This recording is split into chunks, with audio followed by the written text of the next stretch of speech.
Hello and welcome to knowledge zone channel. आज हम discuss करेंगे पेरू में जो पॉलिटिकल क्राइसिस चल रहा है उसके बारे में। देखिए, पेरू में जो क्राइसिस है यहाँ पर लोग काफ़ी ज़्यादा वायलेंट हो गए हैं और लोग प्रोटेस्ट करने के लिए सड़क पे उतर गए हैं। तो काफ़ी बड़ा ये पॉलिटिकल क्राइसिस है, इसके बारे में देखिए हम पूरी डिटेल के साथ यहाँ पर डिस्कस करेंगे। उससे पहले अगर आपने मेरे चैनल को सब्सक्राइब नहीं किया है तो प्लीज़ मेरे चैनल को सब्सक्राइब करें। चलिए सबसे पहले पेरू की लोकेशन देख लेते हैं। देखिए, पेरू ये आपका साउथ अमेरिका के वेस्ट में है। ये है पेरू की लोकेशन। यहाँ पर पेरू जो है वो डिफरेंट कंट्रीज के साथ अपनी बॉर्डर शेयर करता है। नॉर्थ में यहाँ पर इक्वाडोर, कोलंबिया और यहाँ पर ब्राज़ील के साथ इसकी बॉर्डर शेयर होती है। इसके अलावा बोलीविया और चिली के साथ भी ये बॉर्डर शेयर करता है। ये आपका पैसिफिक ओशन का एरिया है और इधर आपका अटलांटिक ओशन है। तो आप एक बार इस मैप को देख सकते हैं। और हाँ, देखिए पेरू की जो कैपिटल है वो लीमा है। अब चलते हैं अपने मेन टॉपिक की तरफ। देखिए, पेरू में ये 5 साल में ये 5वें प्रेसिडेंट हैं जिनको यहाँ पर पावर से हटा दिया गया है। इनका नाम है मैनुअल मरीनो। तो इन्होंने अभी जस्ट 5 दिन पहले ही अपनी ऑफिस को यहाँ पर ज्वाइन किया था और उसके बाद इनको यहाँ पर रिजाइन करना पड़ा। देखिए, रिजाइन करने का क्या वजह था, क्यों लोग यहाँ पर इस तरह से प्रोटेस्ट कर रहे हैं। मैनुअल मरीनो से पहले जो पेरू के जो प्रेसिडेंट थे उनका नाम था मार्टिन विस्कारा। तो वो काफ़ी पॉपुलर लीडर थे यहाँ पर, और यहाँ पर जो यूथ है उनके बीच में इनकी पॉपुलैरिटी काफ़ी ज़्यादा थी। तो विस्कारा को यहाँ पर जो पेरू की जो लेजिस्लेचर है उन्होंने यहाँ पर उनको करप्शन के चार्ज को लेकर के यहाँ पर उनको इम्पीच किया।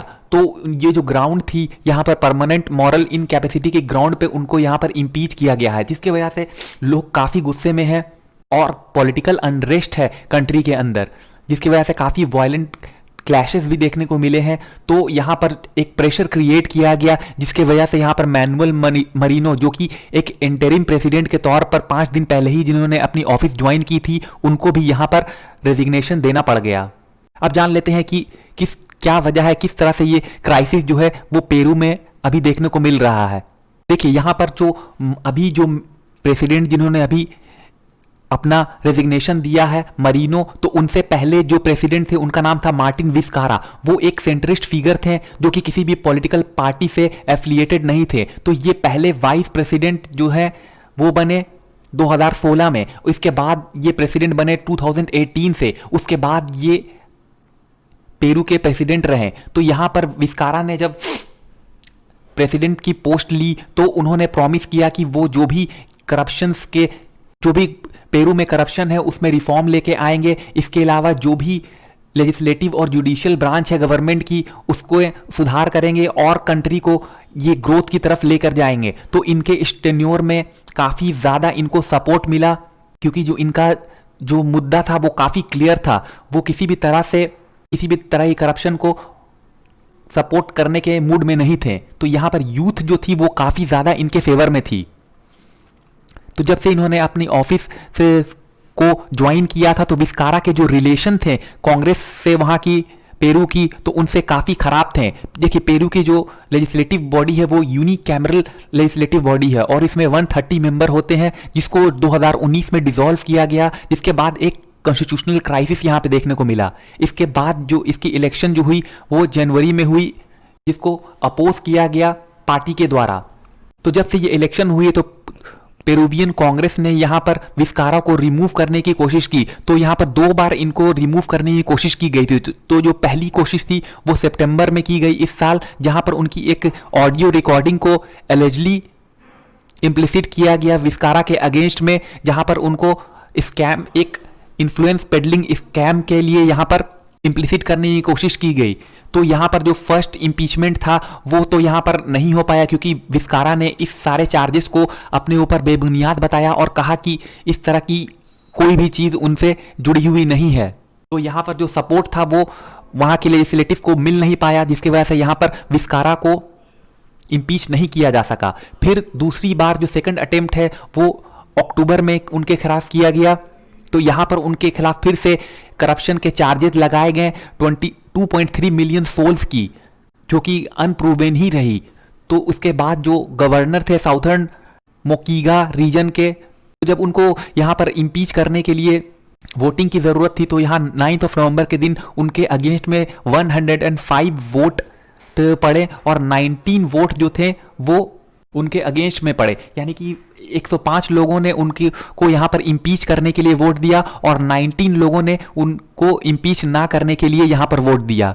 ये जो ग्राउंड था परमानेंट मॉरल इनकैपेसिटी का, इसके बेस पे इनको यहाँ पर इम्पीच किया गया। इसके बाद फिर यहाँ पर कांग्रेस के जो चीफ थे मैनुअल मरीनो, उन्होंने ये ऑफिस को इंटरिम प्रेसिडेंट के तौर पे ज्वाइन किया आफ्टर इम्पीचमेंट ऑफ विस्कारा। इसके बाद जो प्रोटेस्ट है वो मरीनो के अगेंस्ट में होना शुरू हो गया। देखिए, क्योंकि विस्कारा जो थे वो काफ़ी पॉपुलर थे पेरू के अंदर, पेरू के यूथ के अंदर, क्योंकि उनका जो वो स्टांस था वो एंटी करप्शन क्रूसेडर के तौर पे देखा जा रहा था। तो जब उनका इम्पीचमेंट हुआ तो यहाँ पर एक पार्लियामेंट्री कू देखने को मिला और यहाँ पर उनके सपोर्टर ने कांग्रेस को यहाँ पर जिम्मेदार ठहराया, जो भी यहाँ पर विस्कारा के अगेंस्ट में जो भी कार्रवाई की गई है उसको लेकर के। तो यहाँ पर थाउजेंड ऑफ प्रोटेस्टर जो थे वो रोड पर आ गए पेरू के, और उन्होंने यहाँ पर जो इम्पीचमेंट थी उसको कहा कि ये बिल्कुल ही बेबुनियाद है। इसके अलावा जो एजिटेटर थे उन्होंने मरीनो से कहा कि वो रिजाइन दें, क्योंकि ये जो इम्पीचमेंट है वो बिल्कुल ही गलत हुई है। जबकि यहाँ पर मरीनो जो थे वो उन्होंने प्रॉमिस किया था कि वो एज ए यूनिफाइंग फिगर यहाँ पर काम करेंगे जब तक यहाँ पर प्रेसिडेंशियल इलेक्शन नहीं हो जाता है तब तक के लिए। इसके अलावा देखिए, टेंशन इस वीक इतनी ज़्यादा बढ़ गई है कि यहाँ पर 2 स्टूडेंट्स के डेथ की भी खबर आई और डजन ऑफ पीपल के इंजर्ड होने की खबर भी आई है। देखिए, यहाँ पर एक 22 ईयर के पर्सन जिनका नाम था जैक पिंटैडो, उनको यहाँ पर 16 टाइम मेटल पैलेट से यहाँ पर शॉट किया गया है। इसके अलावा 24 ईयर ओल्ड इंटी फोटीलो जिनको 4 टाइम हिट किया गया है। तो इसके वजह से फर्दर जो प्रोटेस्ट था मरीनो के अगेंस्ट में वो और बढ़ गया, जिसके वजह से यहाँ पे मरीनो को इस अपने पद से यहाँ पर रेजिग्नेशन देना पड़ गया। इसके अलावा जो मोस्ट ऑफ द मेंबर थे मरीनो के कैबिनेट के, उन्होंने भी रिजाइन किया और इस तरह से अभी जो पेरू है वो लीडरलेस है। तो ये थी सारी न्यूज़ पेरू के बारे में। Thank you very much for discussion.